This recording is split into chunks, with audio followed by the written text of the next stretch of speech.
Hey guys, what's up? It's Millions and Millie Books here, and I just wanted to film a little intro for this Q&A video. I promise I won't talk for long. This past weekend, the last weekend in January, I took a trip from where I live in Illinois to Nashville, and I did a bunch of fun touristy things. But the weekend I was there, Gayle Forman happened to be having a signing for her new book in the area, so I got to go to the signing, and I also got to meet up with Jenna from Jenna K here on BookTube, and I will link her in the description. So we got to hang out, so it was a lot of fun, and the signing was amazing. So I just wanted to quick show you guys what books I got signed, and then I'll quickly get into the Q&A. Between Shades of Grey by Ruta Sepetys. Faking Normal by Courtney C Stevens. The 4 Gayle Forman books that I got signed were I Was Here, If I Stay, Where She Went, and Just One Day. Our 4th author, David Arnold's book, has not been published yet. It's called Mosquitoland, and it comes out in March 2015. I'm going to cut to the clips now. I apologize if some of them are choppy. I'm pretty sure Jenna probably got some better footage, so I will also link her video when she posts it, / her channel in the description. And I believe she's going to put up some of the clips as well. So, hope you enjoy!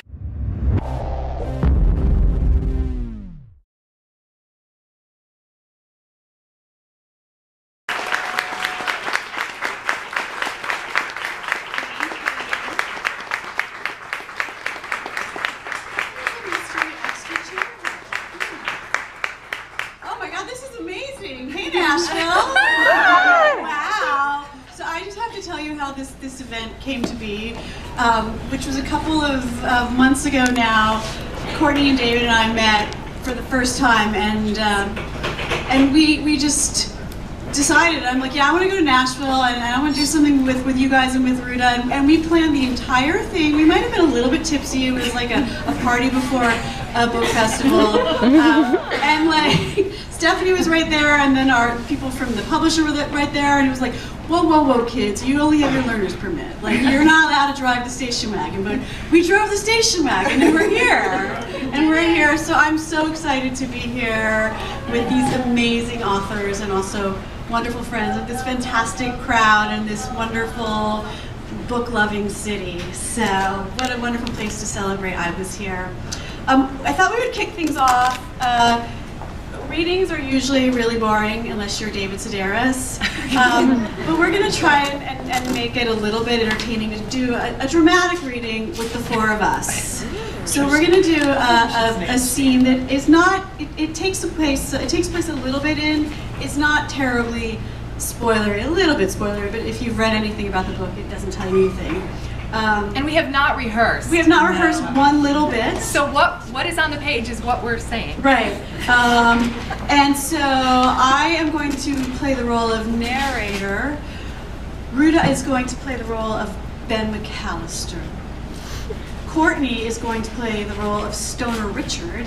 And David is going to play our heroine Cody. And I'm just going to tell you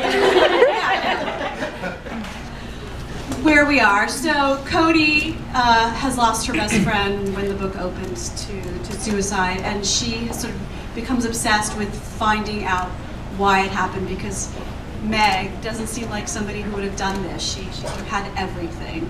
And in the course of her sort of poking around, she starts to find some suspicious things on Meg's computer, and she's kind of on this road trip now with these group of people who are kind of Meg's people that have become part of her life now. So she is in Idaho, sorry. Idaho with Ben on this road trip, and they are camped out at Stoner Richard's house, and they've just had this really nice dinner with Richard's family, which is like this big, lovely family that is very different from the kind of family that Cody and Ben have.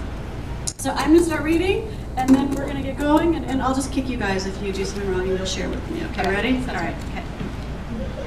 So it's after dinner, and they're sitting around the campfire. And I guess when I'm doing the first person narration, it's Cody, but you're gonna play. You're in my head. I'm in your head, so we're kind of like a little bit. Check. Check. I don't Is think it on? This one's on.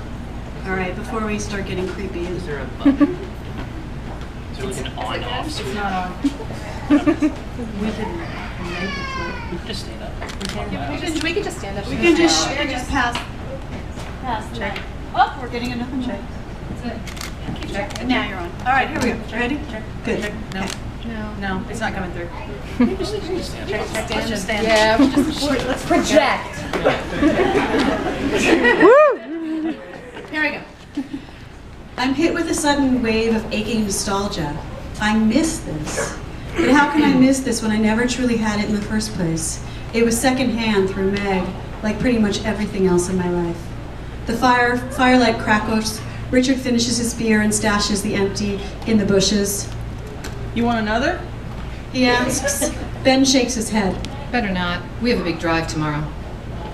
He looks at me, I nod. So, where are you going exactly? Richard asks Ben. Ben looks at me, asking the same silent question. Very good. I still haven't told him the whole story. Laughlin, Nevada. I caught that much. Richard replies. He goes to the cooler and grabs another beer for himself and a couple of Dr. Peppers for Ben and me. Something in my chest twists, and it's ridiculous because I'm getting emotional because I remember what Socrates. I guess my question is really, wow, Laughlin. I don't say anything, neither does Ben. Platonic friends than romantic partners, and hopefully that's not going to happen anymore. I have like these two best friends. I'm like, you know, one of you is going to dump me, and they have like signed blood oaths. Not, but I think that there's sort of something to the kind of like deep friendships that you have when you're younger, and then the kind of friendships you have when you're older. And it got me also thinking about the YA community and the kind of friendships we have that are pretty kind of special. In that you can meet people. Ruta and I met once now, 2 years ago, and it was like that instant thing where it was like, this is who I am. And it was the same when we met. It's like this ability to be naked with people, your sort of emotional naked self, which as you get older, I think is hugely important as a person, but also as a writer when you're trying to tap into the real stuff. So I wanted to kind of just like talk about the YA community and like how that supports that and why you need that to work. And David, I think you're coming out this very interesting point with a book that's just about to come out. Yeah. So I know that's not a question, but I'm just going to pass that off to you guys to chat.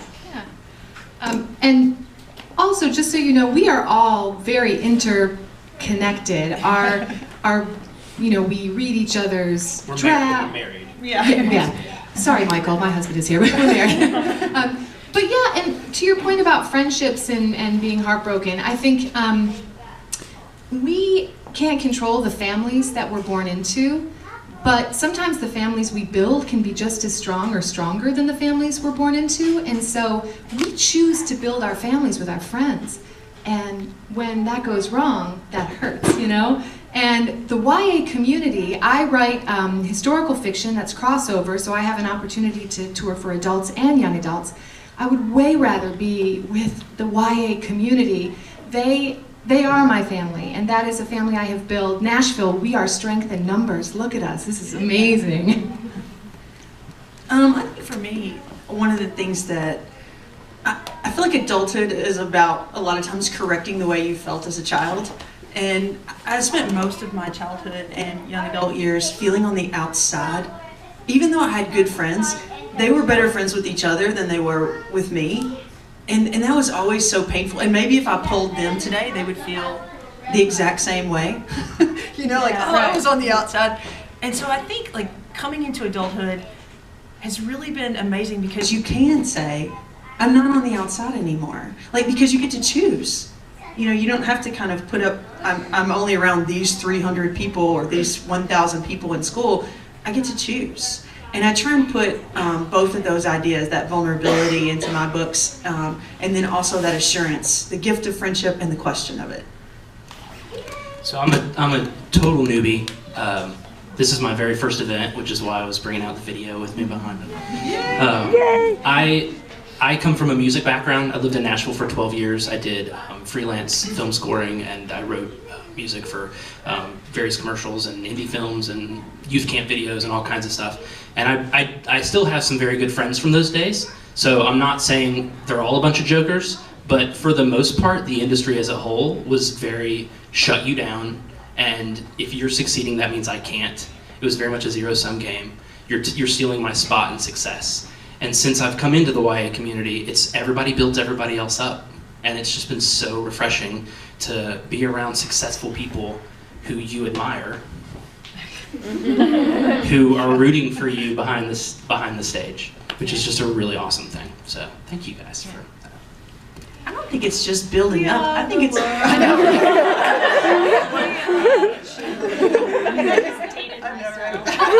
No, I'm right there with you. I mean, to me, it's not just like building each other up, it's having each other's back. Like, I know when things are not going good, I know who I'm going to pick up the phone and call. And that there's going to be a lot of people in my corner. And like I was just saying to a friend this week, a writer friend who's going through a rough time, like, listen, I have a flashlight and we'll get rid of that monster. You know, like the dark's not coming at us. And so I think that's also a pretty powerful thing to have as a writer when you feel incredibly vulnerable and scared a lot. My own way. So it's not like about copying or comparing, but it's being inspired by that. And it's the kind of reading where you feel any kind of art, where you feel changed by it. And that's what I want. And so the flip side of that is always a little bit of like, wow, look what you did, because that's what I want to do too. I want to have that impact on people. And so, but that's what I go for. So, you know, like whatever, I'm just a small petty person, so I'm always jealous. No. Ken can vouch for that. Only a little. Well, but speaking of inspiration, when you're writing a book with such intense and important subject matter, is it difficult to stay inspired when there's sadness and there's death and seriousness? No, this book I called my affair book, because I was working on it while I was writing the two books that don't have any death in it. So I was working on Just One Day and Just One Year at the same time, more or less, writing them back to back, and they were complex books to write structurally, and after a while, and they were due, and it was starting to feel like this marriage, and I was like stuck in it, and then all of a sudden this other really sexy idea started being like, hey, why don't you come meet me at the, you know, like Starbucks. Is that where you go? Starbucks? Yeah, it was like some metaphoric motel where we'd meet for these assignations where I would write it and I didn't tell anybody about it, and it felt completely illicit and just very, very like. So even though the subject matter was intense, there was something about Cody and the immediacy of her anger that felt like a real nice antidote to Allison and Willem and all their waffling. But there's a part of this book, there's a part where there's a communication between Cody and this person that she finds, and it happens mostly via email. And for the first several drafts of that, I was just like, I'll write this later, because that was something that I did not want to write. And then I think you probably saw, I wrote that in many different versions. I just kept kind of going deeper into it because it was just, that was a place that I did not want to go. Where you are when you're writing, what you're thinking about when you're writing, what you're thinking about when you're trying to sort of be distracted from your writing, procrastinating from your writing. So Gayle, what's your normal writing day like? I'm just thinking, can't write. Which sounds like can write, but I'm actually saying the same. You can write. So, my normal, everything has been turned topsy-turvy in the last year because of like the movie stuff and sort of how much extra stuff there was to do around that.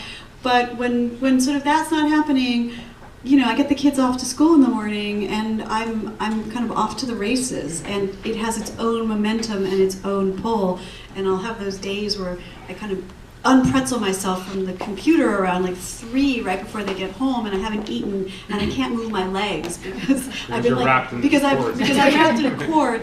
So and on the best of days it feels like, you know, the same kind of immersion that I feel when I'm reading a book that I'm loving. So and then I find that I'm not on Twitter, that I'm not, you know, messing around with that kind of stuff, that I don't care because I'm just so focused on this. But you know, that's when you have something. It can take a while sometimes for the right project to click into place. So there's also the times where you're working on things that you know aren't going to go anywhere. I have something where I believe in the nurse log novel, and the nurse log is a tree that is died and is decomposing, and from that is saplings that grow. And I feel like all of my novels have grown from nurse logs, which is like a book that I'm working on that I kind of know is not going anywhere. It's just a slog, and I just know it's never going to be, but I have to be working on something for something to spring to life. It's so fascinating because as I said, I write historical fiction, and my books require, like, as Ken knows, a year or two of research before I can start writing. So my writing process is one of presence and absence, meaning that I will be researching, and then when I start to write, I'm very present, and I'm a bender writer. Like, if my husband calls me, I seriously sound full of, like, cigarettes, gin, and rage. Hello! You know, it's like, oh, you've been writing? I'm like, yeah, I'm on a bender. Really, I do, I will write, you know, I mean, when I'm writing, I don't shower, I don't, you know, I barely eat, I write for days and days. So yeah, presence and absence is, I guess, my writing routine. And gin. Well, I made that up, but no, sure. Is that because when you're doing your research, like, you have this all pent up inside of you because you're just, like, desperate to get going as a story is starting to really take place? Yes, I am meeting these people who have experienced the unbearable, and they've survived it, or they're just these incredible human beings, and I'm dying to explain it and write about it. But at the time, because I have all these interviews scheduled, I literally just can't go back and write. So as soon as I get a chance, I sit down and it all just comes pouring, you know, all comes pouring out of me. Yeah, so. Well, I like to write on a bender. I mean, not quite like hers. I've been known, yes. What Harry Potter house are you guys in, and what would you put your characters in? My daughter told me what Harry Potter house I'm in, and now that I've told you all this about me, it's even more telling. She said that I'm mean and ambitious, and therefore I'm in Slytherin. And I'm like, Willa. And I'm like, I'll take it. Thank you. I don't know. I got asked about Adam and Mia, and I put them in Gryffindor because you put everybody in Gryffindor, and I put Kim in Ravenclaw, and I haven't thought about Cody. I just think she would have nothing to do with any of it. Yeah. I would be in Hufflepuff, but my characters would be in Slytherin because I love writing mean and nasty characters. Hey! Yeah. We all know what you want. Oh, no. Yeah. It's gotta be Gryffindor! Yeah, that's probably me. And probably because I'm that kind of maybe vanilla with bravery. Probably most of my characters are too. I don't know. I don't know. I like to think that they would know and they would listen to the Sorting Hat. So I took the test, and I'm Ravenclaw, and then Gryffindor, and then I don't remember the last two actually, but no, I was definitely Ravenclaw, and I was like, but I'm pretty sure I tricked myself into being Ravenclaw. It's hard to answer those questions knowing what they're looking for. But we have an annual Harry Potter party. Where's Ashley Schwartz? Yeah, and it's just a Harry Potter trivia, and some people dress up, and anyway, it's awesome. But every time I go, you draw what you're going to be out of the Sorting Hat, and I'm always Hufflepuff, so I'm like, okay, fine. That's just what you want. I'm okay with that. Stoner Richard would be Hufflepuff. Definitely. Hey, Cedric was Hufflepuff.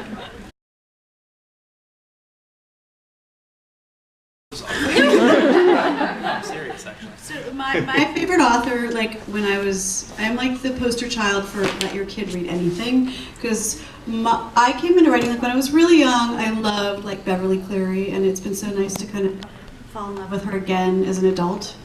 She teaches me how to be a better mom. I love the Brittany so much. But then I really kind of just veered off into sweet dreams romances, straight into Jackie Collins, Harold Robbins, Sidney Sheldon. I knew things at 14 I really had no business knowing. Oh, yeah. That's how we roll. But then from there, I went into like Kurt Vonnegut and Milan Kundera. I was obsessed with Milan Kundera senior year of high school. So I kind of read voraciously, but I in the beginning, I just was anything, and my parents kind of never stopped me from reading. So there wasn't sort of one author that it was like, this is my author. I mean, I went through periods where all I read was John Irving, or all I read was Ann Tyler, and loved all of those authors. But you know, it started out slightly different. Talk about jealousy. Now, 14 reading Jackie Collins. I'm so jealous. I'm the daughter of a Lithuanian refugee, and I was wearing braids at 18, still my sausage braids, Little Miss Summer sausage, so I did not get Jackie Collins. I'm jealous, though, honestly. When I was young, when I was little, Roald Dahl, I discovered James and the Giant Peach. And I saw this boy who was all alone in the world and was somehow navigating, and that really inspired me. It was so great. And then as I got older, and I know some of you will go, what? You're so weird. But a book that I loved was Ethan Frome by Edith Wharton. This explains so much. A man who has a very awful wife, he falls in love with his wife's young cousin, and they can't be together, so they decide to commit double suicide and sled down a hill and crash into a tree and die. But it goes horribly wrong, and spoilers, and he ends up a cripple and she ends up a vegetable, and I loved this book.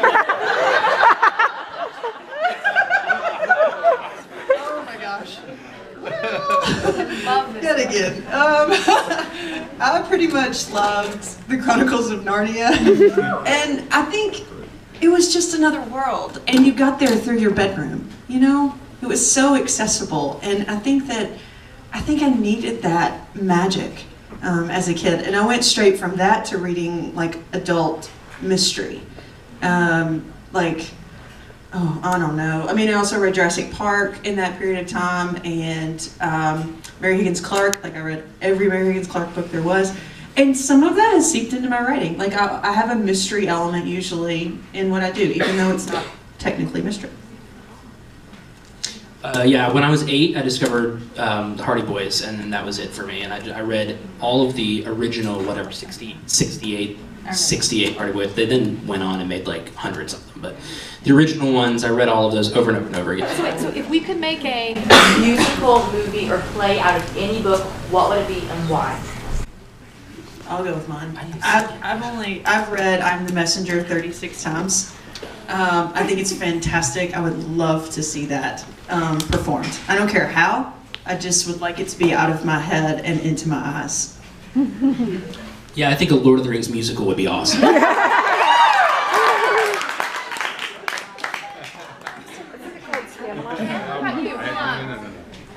I would love to see Liva Bray's Beauty Queens as a musical. I think it could be like the feminist Book of Mormon, and everybody would have to go with some bladder control garments. That's all. If I had to choose a Liva Bray, which I would love to because I love, if you guys have not read Liva Bray's work, you have to, but I would love to see a play of the Diviners. It would be scary. Do you agree? Right? I know. Gayle will tell Liva. Okay.